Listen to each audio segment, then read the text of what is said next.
Tai ar daugiau vis dėlto geras turinys turėtų vadovautis tuo, kas tau fainai iš to gut feelingo, ar vis dėlto čia daugiau matematikos yra?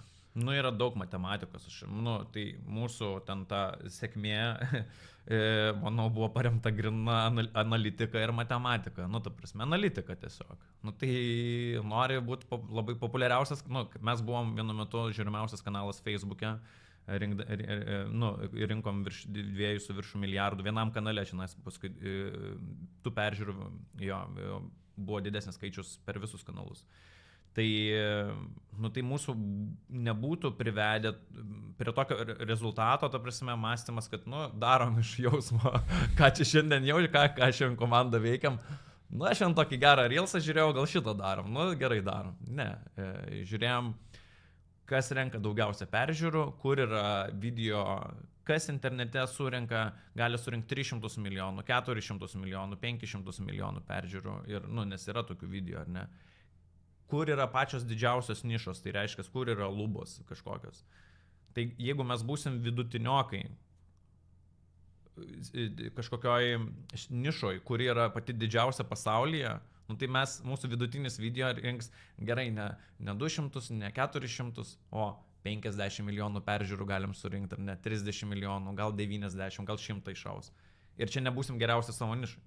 Bet jeigu tavo nišoj, kurią tu išsirenki, pavyzdžiui, kokių nors ten, nežinau, tam tikrų šuniukų kirpimo trendas, ar ne, ir tenais būtinai pudelių tik tai. Tai pasižiūrim, kiek yra pudelių pasaulyje, kiek savininkų, kiek yra daugiausia surinkęs ever internete video apie pudelius.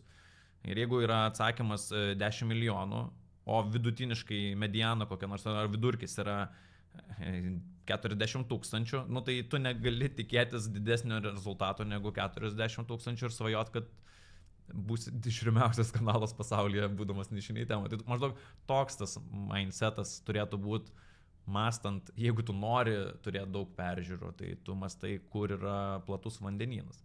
Aišku, ten yra didžiausia konkurencija. Tai šitus dalykus irgi reikia pasverti. Čia visur tas pats, tiek nekilnojamam turte, tiek video, YouTube, dar kažkur, tiek tam pačiame komercijos srityje galioja tie patys dalykai. Ir sėdžiu ir girdžiu, kalbam apie video, bet kalbam, lyg kalbėtumėm apie verslą. Tas pats turi sekti skaičius ir žiūrėti. Taip. Nes jeigu nori būti geriausias, kaip sakau, kažkur, tada turi kažkur įsijungti sportinis interesas. Tada turi norėti varžytis, nori padaryti geriau, nori atsirasti tobulėjimas.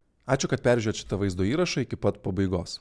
Mums padės jūsų palaikymas, o tą galite padaryti paspaudę mygtuką patinka ir prenumeruoti. Jeigu norite išklausyti visą pokalbį, jo nuorodą rasite šio video aprašyme.